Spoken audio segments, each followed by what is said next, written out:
शेतकऱ्यांच्या न्याय हक्कासाठी या ठिकाणी रास्ता रोको आंदोलन करत आहोत। मी राजेंद्र डोके राज्याध्यक्ष महाराष्ट्र या ठिकाणी ज्यावेळेस शेतकरी आपण एका दाण्यापासून 1000 दाणे तयार करतो आणि आपण संपूर्ण जगाला पोचतो आणि त्या शेतकऱ्याची आज दयनीय अवस्था झाली। आज देवेंद्र फडणवीस, अजित पवार आणि एकनाथ शिंदे हे तीन मुख्यमंत्री उपमुख्यमंत्री असताना यांनी ज्यावेळेस निवडणुका लागल्या त्यावेळेस निवडणूक सत्तेत येण्यापूर्वी त्यांनी सांगितलं की आम्ही सत्तेत आल्यानंतर शेतकऱ्यांचा सातबारा कोरा करू। अद्याप सत्ता आली, सगळं झालं, परंतु शेतकऱ्यांना त्यांनी अजून सातबारा कोरा केलेला नाही। दुसरी गोष्ट का आम्हाला कांद्याला हमी भाव पाहिजे 2500 रुपये, बरोबर 2500 रुपये प्रति टन बाजारभाव मिळाला पाहिजे। तसेच मक्याला सुद्धा 2500 रुपये क्विंटल बाजारभाव मिळाला पाहिजे। कापूस असो, तूर असो, आम्हाला हमी भाव पाहिजे। आम्ही तुमच्याकडे कधीही कर्जमाफीची मागणी केली नव्हती, आम्ही फक्त तुमच्याकडे हमी भावाची मागणी करतोय। परंतु ज्यावेळेस सत्ता येते, ज्यावेळेस निवडणुका येतात, हे राजकीय पुढारी सत्ताधारी आपल्या शेतकऱ्यांना फसवतात आणि शेतकऱ्यांची मतं विभागली जातात, शेतकऱ्यांना विभागून घेतात आणि सांगतात आम्ही शेतकऱ्यांचे काही वरी, कसले शेतकऱ्यांचे काही वरी नाही। देवेंद्र फडणवीस साहेब, तुम्हाला मी सांगतो का आम्ही आज शेतकरी रस्त्यावर आलो।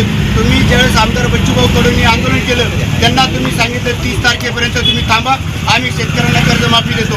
कसलं तुम्ही आम्हाला गाजर दाखवताय? तुमच्या मनात असेल तर आजच द्या, कशाला 30 तारीख लावताय? फक्त निवडणुका डोळ्यासमोर आल्यानंतर तुम्ही आम्हाला शेतकऱ्यांना फसवताय। हे चुकीच्या गोष्टी करू नका। एक दिवस असा येईल का शेतकरी ज्यावेळेस एकत्र आल्यानंतर तुम्हाला पळती गोळी थोडी केल्याशिवाय राहणार नाही। म्हणून आम्ही सांगतो की आपण सर्व शेतकरी आज या ठिकाणी जमलेलो आहोत, रास्ता रोको केलेला आहे। आपण सर्व एकजुटीने एकत्र या, एकत्र ज्यावेळेस या त्यावेळेस आपण शेतकऱ्यांची वज्रमुठ असेल। जोपर्यंत शेतकरी एकत्र येत नाही तोपर्यंत आपली अवस्था अशीच होणार आहे। आज कितीतरी शेतकरी आत्महत्या करत आहेत, आपण एवढे आत्महत्या करत असताना सुद्धा या सरकारला जाग येत नाही। काय सरकार करतंय? शेतकरी फक्त निवडणुकीपुरता वापर करतोय। या निवडणुकीचा वापर करून घेऊ नका आणि आपण त्यांच्यापासून बाजूला राहा। आपण शेतकरी एकत्र म्हणून एक व्हा आणि आपल्या शेतकऱ्यांच्या शेतमालाला हमीभाव मिळाला पाहिजे। यासाठी सर्व शेतकरी, युवा शेतकरी या सर्वांनी एकत्र यायला पाहिजे आणि भविष्य काळामध्ये एक आपण देशामध्ये सर्व शेतकरी जर एकत्र झाला तर हे राजकीय पुढारी संपूर्ण बाजूला होईल आणि शेतकऱ्यांची सत्ता आल्याशिवाय राहणार नाही। म्हणून मी पुन्हा एकदा सांगतो शेतमालाला हमीभाव मिळाला पाहिजे, कांद्याला हमीभाव मिळाला पाहिजे, कापसाला मिळाला पाहिजे, तुरीला मिळाला पाहिजे, मक्याला मिळाला पाहिजे आणि आमचं शेतकऱ्यांचं कर्ज माफ झालं पाहिजे। एवढंच सांगतो, थांबतो। जय हिंद।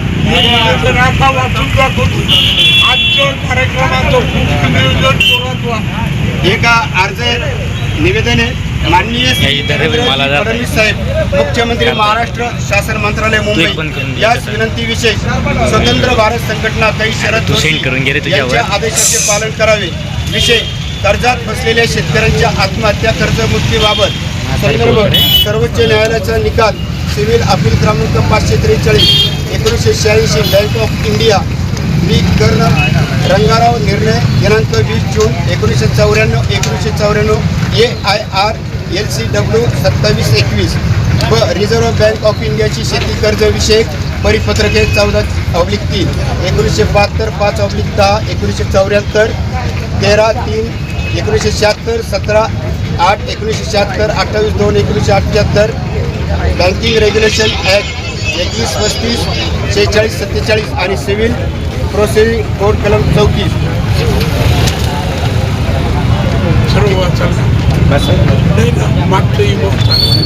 महोदय, आपल्या सरकारने जाहीर केलेल्या पॅकेजेस नंतरही शेतकऱ्यांच्या आत्महत्या चालूच आहेत, तेव्हा या प्रकरणी आपण फेरविचार करावा। बँकांनी लुटलेल्या पैशांची भरपाई करण्याचा आदेश द्यावा आणि आम्ही शेतकऱ्यांना भीक म्हणून नव्हे तर हक्क म्हणून कर्जमाफी द्यावी। गुजरात सरकार व मध्य प्रदेश सरकारने भावांतर योजना लागू केलेली आहे, तसेच महाराष्ट्रातही भावांतर योजना देवभावने महाराष्ट्रात लागू करावी। शेतकऱ्यांच्या विक्री केलेल्या मालावर हमीभाव द्यावा। मार्केट कमिटीच्या पावतीप्रमाणे विक्री केलेल्या मालाची शेतकऱ्यांची मका, कांदे व मका 2400 रुपये जाहीर केल्याप्रमाणे कांद्याचे 2400 रुपये शेतकऱ्यांना कांदा अदा करावी. आता रुग्ण एकच मागणं, शेतीमालाला उत्पादन खर्च आधारित रास्त भाव मिळालाच पाहिजे ही विनंती. म्हणून मी पुन्हा एकदा सांगतो का शेतकऱ्यांचं जोपर्यंत कर्ज माफ होत नाही तोपर्यंत कुठल्याच शेतकऱ्यांनी कुठल्याच बँकाचं कर्ज भरायचं नाही. ज्यावेळेस तुमच्याकडे वसुलीला येतील त्यावेळेस रुग्ण काढायचं, त्यांना हाकलून द्यायचं. कारण तुम्ही आम्हाला दिलेलं आश्वासन पाळा, त्यावेळेसच आम्ही आमचे कर्जमाफी करा, मग तुम्ही आमची वसुली करा. बरोबर. धन्यवाद. थँक्यू. माझ्या मागे बरं. जय जवान, जय किसान, जय जवान, जय किसान. हातात कुंभण, हातात कुंभण, एकच माग शेती मालाला आम्ही उत्पादन खर्चावर आधारित रास्त भाव मिळालाच पाहिजे. शरद जोशी, शरद जोशी. बरोबर. छत्रपती शिवाजी महाराज की जय. जय जवान, जय किसान, जय जवान, जय किसान. कोणी उठायचं. आता स्वतंत्र भारत पक्षाचे अध्यक्ष शिवाजी पुतळ्याला हार घालतील आणि हे नारळ वाढून येतील. आता दोनच जातील.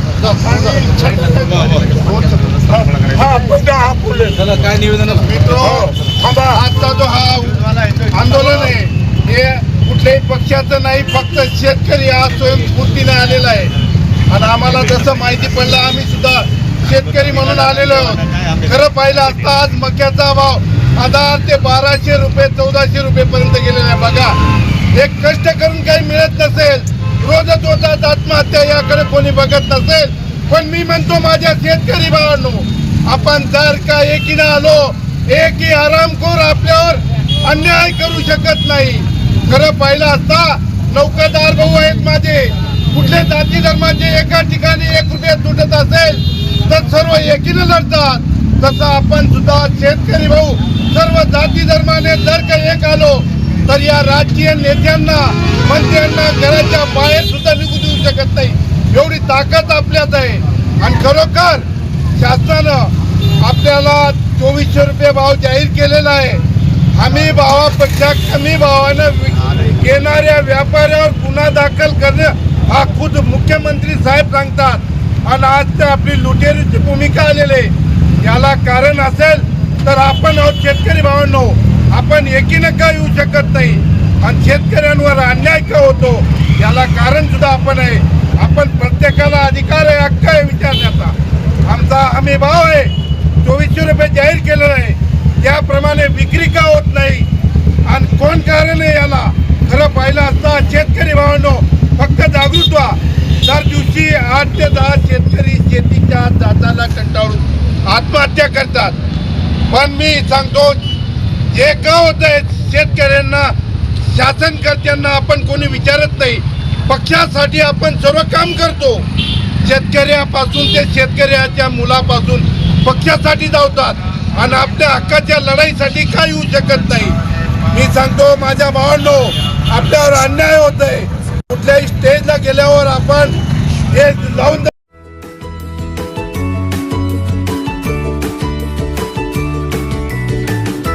बातम्या शेतीच्या,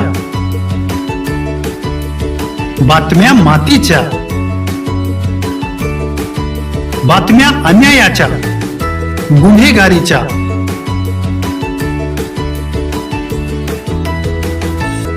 राजकारणाच्या आणि समाजकारणाच्या, शोषणाविरुद्ध बुलंद आवाज, जनसामान्यांच्या हुंकाराची गाज, सत्कार्याला प्रोत्साहन, दुष्कृत्याला अनुशासन, निर्भीड, निस्पृह, सडेतोड, बेधडक आणि रोखटोक म्हणजेच विघ्नहर टाइम्स. शोध बातमीचा, ध्यास सत्याचा.